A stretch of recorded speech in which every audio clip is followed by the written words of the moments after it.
आपल्या महाराष्ट्रातील एक अशी जागा जिथे प्रत्येक पावलावर अंधश्रद्धेचं वातावरण आणि हे सगळं बघून माझे डायरेक्ट फाटून वाटत आले. तर मित्रांनो नमस्कार, मी कार्तिक राऊत आणि स्वागत आहे तुमचं आपल्या आजच्या नवीन एका मिनी ब्लॉग मध्ये. जसं की तुम्ही आपल्या कालच्या व्हिडिओमध्ये बघितलं का आपण आई काळूबाईचं दर्शन घेऊन खाली निघालो होतो दाळीतल्या म्हसोबाकडे. मग थोडासा चालत परत प्रवास केला आणि येऊन पोहोचलो दाळीतल्या म्हसोबा. मग इथं पण मस्त बाकी दर्शन वगैरे करून भरपूर वेळ आपण देवाच्या दरबारात बसलो. महाराष्ट्रातील असं एक ठिकाण जिथं प्रत्येकाच्या नावाच्या काही ना काही टिकल्या तुटल्या काय म्हणतात ते आहेच. नाच करते का असं दाखवावं लागते.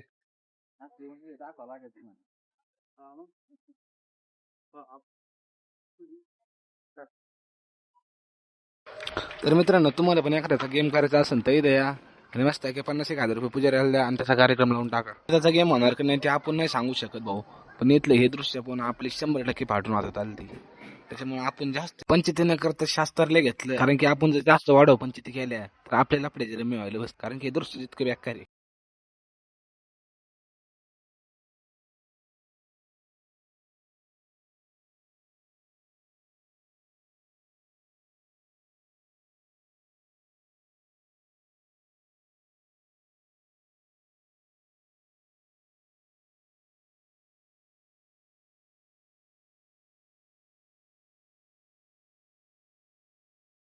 मग या सगळ्या गोष्टींना बाय बाय करून येऊन पोहोचला श्री धावजी पाटील यांच्या मंदिराजवळ. मग इथं पण मस्त पैकी दर्शन वगैरे करून घेतलं आणि डायरेक्ट निघालो आपल्या घरच्या दौऱ्याला. तर मित्रांनो रामकृष्ण हरी, आम्ही जातो आमच्या घरी. तुम्ही घाला एक फॉलो करून आणि बसा. धन्यवाद.